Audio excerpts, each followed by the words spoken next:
Professor Davidann. You're with the Hawaii Pacific University. Tell us a little bit about the whole issue of oil prices and how it's affecting the world economy and also Hawaii's economy. So oil prices, of course, are at an all-time high at $100 a barrel, and what we've seen is oil price volatility, but generally that volatility has been upward. So we don't really know where oil prices are going to end up, but we know that that supply is probably at its peak. We've either peaked now or will peak within the next 10 years. And after that, we're looking at a supply that could be diminishing, and oil prices will go up even further from that. So there was a recent OPEC decision, I guess, on Friday. Tell us about that and how that impacted oil prices. Right. Well, actually, didn't impact oil prices at all because OPEC couldn't agree on a quota system. OPEC functions as a kind of cartel. These are the major oil-producing nations, and they try to control the production of oil, which in turn, if they can cap the production of oil, then they can control the pricing of oil. Now, in the past, OPEC has functioned quite inconsistently, actually, in doing this. In the 1970s, they had a great deal of success. They took a lot of oil out of the market, and prices just jumped right up. And in the 1980s, they fell apart completely, and oil prices plummeted to $10 a barrel at one point. So historically, the success of OPEC has been very uneven. This time around, the division, actually the division historically has been between the nations whose oil fields are old and those nations whose oil fields are new. Saudi Arabia and some of the newer producers want to keep production up and stabilize oil prices. At this point, it's mostly Saudi Arabia. Iran and Venezuela and some of the other older oil-producing nations want to keep production down and prices up because they have older fields and they simply can't produce as much oil as they used to be able to. So there's been this fundamental division between Iran and Saudi Arabia for a long time, actually. So the prices of oil have gone up over the last year, and then we saw them drop recently about, I guess, 50 cents or so in terms of, I'm sorry, gas prices. Gas prices. So yeah. Maybe you can tell us about that. There was the crisis in the Middle East and other issues. So maybe you can give us the background on that. Well, again, the price volatility is actually a function of a lot of different things.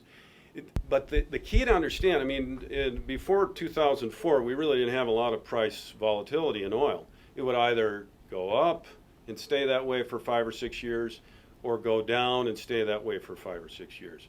Since that time, we have price volatility because we're running up against the supply limit globally, the amount of oil that's produced every day versus how much we consume every day. So what's the future unless there's changes? What is the future in terms of prices, and how is that going to impact the world economy in Hawaii? Well, prices are going to go up. I think there's no doubt about it. My concern for Hawaii is that people are flying to Hawaii on airplanes which use a fossil fuel derived from oil, jet fuel. And I don't see a replacement for that, at least not a widespread replacement for that in terms of jet fuel. So I don't think there's any question that the price of an airline ticket is going to go up. This should be a major concern for Hawaii.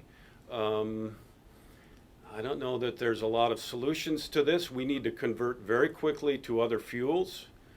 The problem that we confront is we're consuming 86 million barrels of oil a day today. The United States military has done research and estimates that by 2030, we're going to be consuming 30 more million barrels a day globally than we are today. We just don't know where that extra supply is going to come from. Saudi Arabia says they can cover a bit of it. There's no way they can cover 30 million barrels a day. Saudi Arabia can probably produce 10 maybe even more than 10 million barrels a day. They're producing 9 million barrels a day right now. So they might be able to produce up to 12 or 13 million barrels a day. Okay, that leaves us at 25 million barrels a day. Then we have the tar sands oil up in Canada. They produce about 3 to 4 million barrels a day, and their estimate is they can produce another 5 million barrels a day. Okay, that gets us down to 20 million barrels a day. But then I don't know where the rest comes from. So, I mean, I'm not an apocalyptic person. I'm an optimist, but I'm also a realist. So I think we can find solutions, but we're going to have to find them very quickly. The estimates are daunting, to say the least. Well, the big topic in Congress is always, should we drill in America or not? And of course, we had the BP oil spill last year, but we also have even our own congressional delegation split on the issue. At least they have been in the past, the senators. So, Right. what is your opinion? Would you be willing to share that?